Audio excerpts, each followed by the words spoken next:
আয়োজিত এক বর্ণাঢ্য ধর্মীয় শোভাযাত্রায় সকল নাগরিককে আহ্বান করছি ধর্ম বর্ণ নির্বিশেষে মর্যাদা পুরুষোত্তম ভগবান শ্রীরামচন্দ্রের পূর্ণ আবির্ভাব তিথি উপলক্ষে তারকেশ্বর ধাম কর্তৃক আয়োজিত এই বর্ণাঢ্য ধর্মীয় শোভাযাত্রায় সকল নাগরিককে আহ্বান করছি ধর্ম বর্ণ নির্বিশেষে। শ্রীরাম নবমী উদযাপন সমিতির পক্ষ থেকে সকল নাগরিককে প্রীতি ও শুভেচ্ছা জানায়।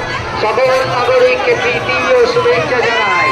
তাছাড়া প্রীতি শুভেচ্ছা ও ধন্যবাদ জানায় প্রশাসনিক সমস্ত আধিকারিক বৃন্দকে এবং তারকেশ্বর পুলিশ প্রশাসনের সমস্ত আধিকারিক বৃন্দকে, যাদের সহযোগিতার জন্য আমাদের ধর্মীয় শোভাযাত্রায় তারকেশ্বর নগর পরিক্রমা করছে।